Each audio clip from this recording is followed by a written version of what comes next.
सारी बात आपको बताई दी है और आपके संज्ञान में भी होगा। जब सबसे पहले ये प्रकरण शुरू हुआ तब एसडीएम सर के आदेश पे सबसे पहले कार्रवाई हमने और एसओ साहब ने करी थी। बहुत बढ़िया भाई। और ये कार्रवाई जब आपके सामने करी थी तो आपको इस चीज़ का विश्वास होना चाहिए कि हम जो भी काम कर रहे हैं वो कानून व्यवस्था के दृष्टिगत और जो नियम कायदे कानून के उसमें दायरे में आकर जो भी उचित होगा, जिस तरह हमने पहले कार्रवाई करी है उसी दायरे में हम करेंगे।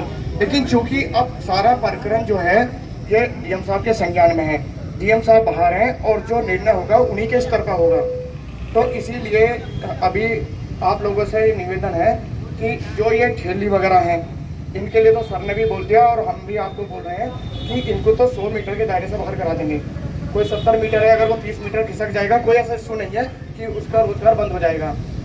जहाँ पर ये स्थायी वाली समस्या है उसके लिए विचार विमर्श चल रहा है।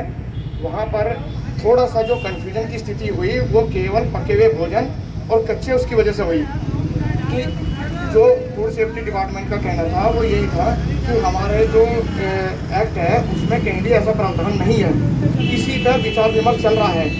इसका उम्मीद है कि कोई ना कोई समाधान निकल जाएगा। यहाँ से भी एक रिपोर्ट गई है कि फूड सेफ्टी डिपार्टमेंट से दोबारा से जो हम लोगों ने एनओसी दी है उसकी जांच करा ली जाए कि क्या वो एनओसी दी गई है या बिना एनओसी के इनको लाइसेंस दे दिए गए हैं, और अगर एनओसी दी गई है तो उसकी पुनर्समीक्षा कर ली जाए। ये थाने से भी गई है और इसमें तो इसमें थोड़ा सा तो वक्त लगना ही है, ये एक प्रक्रिया है। इसके अलावा एक चीज़ के लिए और बता दूँ, अगर कहीं पर ऐसा समाधान नहीं निकला, अस्थायी समाधान तो निकल ही जाएगा। उच्च अधिकारियों के निर्देश पर 1 महीने के लिए 2 महीने के लिए बंद हो जाएंगे। लेकिन अगर ऐसा कोई समाधान नहीं निकलता तो नगर पंचायत को अपने स्वयं में इतनी पावर होती है कि वो बोर्ड में एक प्रस्ताव करा के अपना खुद का बायलॉज क्रिएट करे, और बायलॉज क्रिएट करने के बाद हम ऐसा प्रावधान करा देंगे। हम अपना खुद का यहाँ पे नियमावली बना के कि 100 मीटर के दायरे में कोई भी प्रतिबंधित व्यापार ना हो, जिससे ये मांग मंदिर का हो।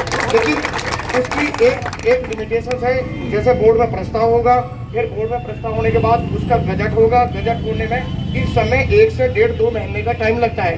तो आप लोगों को भी थोड़ा सा धैर्य रखते हुए, क्योंकि अगर स्थायी समाधान निकालना है किसी समस्या का तो उसमें भी आपको हमारे कदम से कदम मिलाकर चलना होगा, हमारे पे विश्वास जताना रहेगा। ऐसा नहीं कि आप कहें कि साहब ये तो जो है 10 दिन हो गए 15 दिन हो गए। आप विश्वास रखिए, किसी की धार्मिक भावना के साथ कोई छेड़छाड़ नहीं होने दी जाएगी। पूरा शासन प्रशासन इस बात का ख्याल रखेगा।